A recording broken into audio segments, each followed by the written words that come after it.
স্বপ্নকে বিশ্বাস করেই আমি দক্ষিণ এশিয়ার মধ্যে সফলতম হতে পারতাম, তাহলে এত ছোট স্বপ্ন দেখতাম না, আমি পুরো পৃথিবীর মধ্যে সফলতম হওয়ার স্বপ্ন দেখতাম। কিন্তু স্বপ্ন এবং বাস্তবতার মধ্যে অনেক পার্থক্য রয়েছে। আজকে তাদের 3 বক্তা যে তথ্যগুলো দিয়ে গেলেন, তাদের তথ্য অনুযায়ী 1971 থেকে আজকে 2022 সালে এসে বাংলাদেশ প্রত্যেকটি ক্ষেত্রে উন্নত হয়েছে। হ্যাঁ, আমরা বিশ্বাস করি উন্নত হয়েছে, কিন্তু দক্ষিণ এশিয়ার অন্যান্য দেশ কিংবা পৃথিবীর অন্যান্য দেশ কি বসে রয়েছে?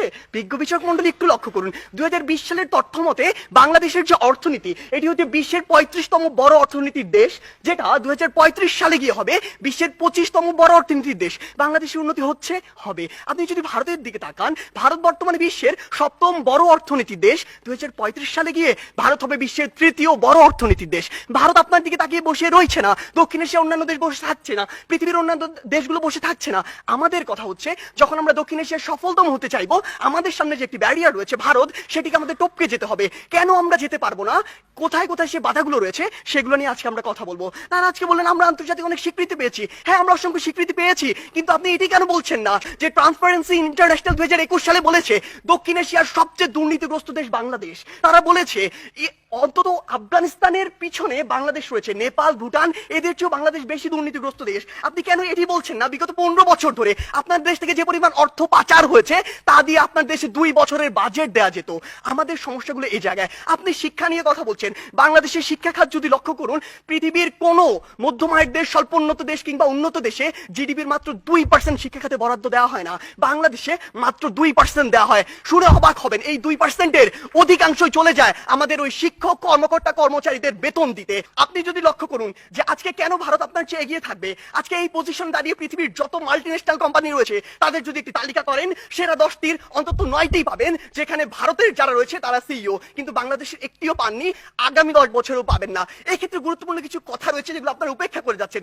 আপনারা কিভাবে ভারতের সাথে তুলনা করেন? একটু আগে একটি হাস্যকর কথা বলে গিয়েছেন যে ভারতে নাকি 0.2 মিলিয়ন, অর্থাৎ মাত্র 2 লক্ষ মানুষ বিদ্যুতের সুবিধার কাছাকাছি যেতে পারেনি। আপনি একবার চিন্তা করেছেন ভারতের জনসংখ্যা কত? 130 কোটি জনসংখ্যার একটি দেশ, আর আপনি 17 কোটি জনসংখ্যা নিয়ে ভারতের সাথে তুলনা করছেন। আপনি যদি 17কে 130-এর সাথে তুলনা করে সে অনুযায়ী গুণ করতেন, তাহলে দেখবেন ভারত আপনার চেয়ে অবশ্যই এগিয়ে রয়েছে। আপনি আজকে কথা বলছেন বাংলাদেশের বিভিন্ন খাত নিয়ে, কৃষি খাতের কথা বলছেন। বাংলাদেশের কৃষি খাতের জন্যই আমাদের কারো ভুগতে হবে। বাংলাদেশের কৃষি খাতে আপনি এই জরিপে আর আপনার এই পরিসংখ্যানে যা দেখাচ্ছেন, কৃষকের কাছে যান সেটি দেখতে পাবেন না। কৃষক আজকে তার ধানে আগুন পর্যন্ত লাগিয়ে দেয়। আজকে কি হয়েছে?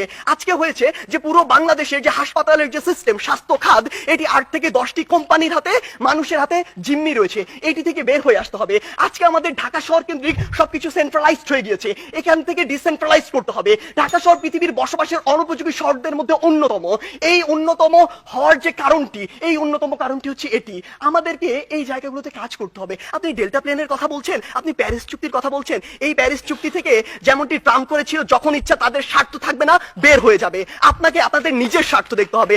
আপনি দেখবেন ওই কাটাগোনা প্রোটোকল চালু হয়েছিল ঠিকই, যুক্তরাষ্ট্র মনে করেছে যে পরিমাণ কার্বন নিঃসরণের লিমিট দেওয়া হয়েছে সেটা তার পক্ষে মানা সম্ভব না, সে বের হয়ে গিয়েছে।